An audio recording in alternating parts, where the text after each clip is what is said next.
அதுல முதல் காலம் அப்படிங்கிறது பிரம்மதேவனுடைய காலமாகவும், 2வது காலம் மகா விஷ்ணுவினுடைய காலமாகவும், 3வது காலம் அம்பிகையினுடைய காலமாகவும், 4வது காலம் தேவாதி தேவர்கள், ரிஷிகள்னு அனைவரினுடைய காலமாகவும் இறைவனை வழிபாடு செய்யக்கூடிய நேரம் அப்படின்னு ஒதுக்கியிருக்கிறாங்க.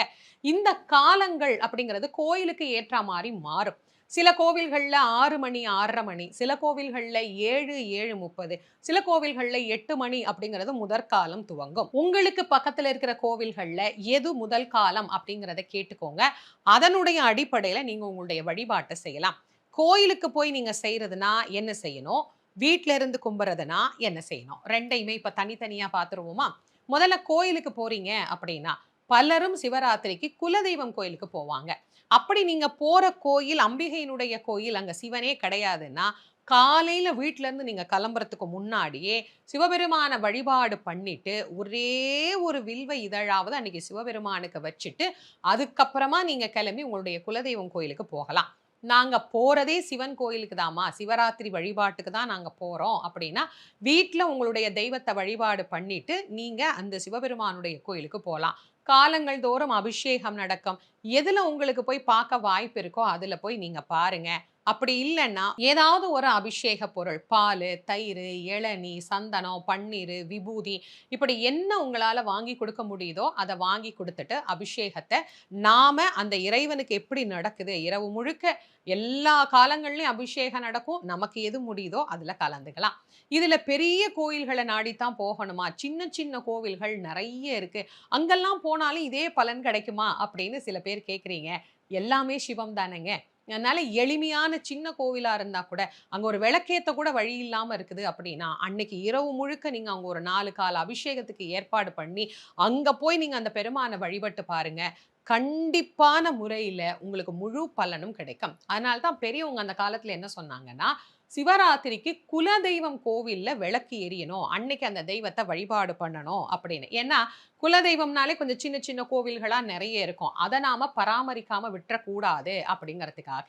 அதே மாதிரி கோவில்ல தரக்கூடிய பிரசாதங்கள வாங்கி சாப்பிடலாமான்னு சில பேர் கேட்கிறீங்க. ஒரு சிலர் சில வைராக்கியமா இருப்பாங்க. நான் வந்து தண்ணி மட்டும் தான் குடிப்பேன். பால் குடிக்க மாட்டேன். கோயில்ல தர பிரசாதம் கூட சாப்பிட மாட்டேன் அப்படின்னு. அப்படி இருக்கிறவங்க அது அவங்களுடைய மனத்தையும், ஆரோக்கியத்தையும் பொறுத்து. இல்ல வாங்கி சாப்பிடுறதுனால ஏதாவது தவறா அப்படின்னு கேட்டா கிடையாது. சாப்பிட்டுக்கலாம். ஏதோ ஒரு பிரசாதம், 2 பிரசாதம் சாப்பிட்டுக்கலாம். பிரசாதத்தையே உணவாக சாப்பிடக்கூடாது. அதுதான் விஷயம். அதனால கோயில்ல தரக்கூடிய பிரசாதங்கள இப்படி குடுக்குறாங்கம்மா, வேணான்னு நிராகரிக்க எங்களுக்கு சங்கடமா இருக்கு அப்படின்னா, நீங்க வாங்கிக்கலாம். வாங்கி அந்த பிரசாதத்தையும் சாப்பிடலாம். ஒண்ணும் தவறு கிடையாது. அதனால கோவில்ல போய் இருக்கக்கூடியவர்கள் இந்த கால அபிஷேகங்கள்ல இது மாரி கலந்துக்கோங்க. கண்டிப்பா சிவபெருமானுக்கு வில்வம் அன்னைக்கு நாம அர்ச்சனை பண்ணணும். வில்வம் அங்க எப்போதும் அர்ச்சனை நடந்துகிட்டே இருக்கும். அது கொண்டு போய் நீங்க அத சேர்த்துருங்க. இது கோயிலில் வழிபடக்கூடிய முறை. இப்போ வீட்ல எப்படி வழிபாடு பண்ணணும்? லிங்கம் வச்சிருக்கிறவங்க இரவு முழுவதும் 4 காலமும் உங்களால அபிஷேகம் பண்ண முடியும் அப்படின்னா, அதற்குரிய பொருட்களை எல்லாம் எடுத்து வச்சுக்கோங்க. 4 காலத்துக்கு நெய்வேத்தியம் வச்சுக்கோங்க. நெறைய பண்ண முடியலன்னா, பழங்களாவது நாம நெய்வேத்தியத்துக்கு வச்சுக்கலாம். இரவு முழுக்க கண்ணு விழிச்சிருக்கணுமே! கோயிலுக்கு போனா அங்க ஏதாவது நிகழ்ச்சிகள்லாம் நடக்கும். எல்லாரும் பஜனை எல்லாம் பண்ணுவாங்க. அப்படியே ஒருத்தரோட ஒருத்தர் பேசிட்டு இருப்போம். கண்ணு முழிச்சிரலாம். ஆனா வீட்ல இருக்கும்போது தனியா கண்ணு முழிக்கிறதுங்கிறது கஷ்டம். அதனால தான் நான் எப்பயுமே ஒரு வழி சொல்லுவேன். இரவு முழுக்க திருவாசகத்த நீங்க முற்றோதலாக செய்யுங்க. 51 பகுதிகள் கண்டிப்பா இரவு முழுக்க நம்ம பாராயணம் பண்ணனா, நமக்கு தூக்கமும் வராது.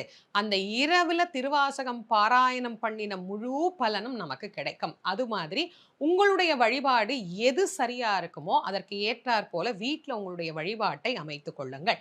வீடானாலும் சரி, கோயிலானாலும் சரி, எங்களால இரவு முழுக்க இந்த மாதிரிலாம் பூஜை செய்ய முடியாது. ஏதாவது ஒரு குறிப்பிட்ட நேரம் சொன்னீங்கன்னா நாங்க செய்யலாம் அப்படின்னு கேட்கிறீங்களா? கண்டிப்பா இந்த நேரத்த தவற விடக்கூடாது. அது என்ன நேரம் அப்படின்னா, அம்பாள் சிவபெருமான பூஜை செய்த 3ஆம் காலம். ஆமா. இந்த 3ஆம் காலத்துல கண்டிப்பா தூங்கவும் கூடாது. இறை வழிபாட்ட நிச்சயமாக செய்யணும். இரவு 11:45 அதாவது 11:45 இருந்து 12:15, 12:30 வரைக்கும் கிட்டத்தட்ட இந்த 1/2 மணி நேரம், 3/4 மணி நேரம் அப்படிங்கிறது மிக ஆற்றல் நிறைந்த, அதிசக்தி வாய்ந்த நேரம். ஏன்னா, அதுதான் லிங்கோத்பவ காலம் அப்படின்னு சொல்லப்படக்கூடியது. 3ஆம் காலத்திலேயே மிக முக்கியமான நேரமாக இந்த நேரம் ஏன் சொல்லியிருக்கிறாங்கன்னா, சுவாமி ஆதியும் அந்தமும் இல்லாத அருட்பெரும் ஜோதியாக லிங்கோத்பவராக அவர் காட்சி தந்த நேரம். அதனால இந்த லிங்கோத்பவ காலத்துல கண்டிப்பா தூங்கக்கூடாது. இப்போ வயதானவர்கள் இல்ல குழந்தைங்க, உடம்பு சரியில்லாதவங்க இரவு தூங்குறாங்க, தூக்க மாத்திரை போடணும் அப்படின்னா கூட இந்த நேரத்தை தாண்டி அவங்கள நீங்க தூங்க சொல்லுங்க. இல்ல முன்னாடி தூங்கிட்டு இந்த நேரத்திலயாவது எந்திரிச்சு இறை வழிபாட்டை செய்ய சொல்லுங்க. இந்த நேரம் மிக மிக முக்கியமான நேரம்.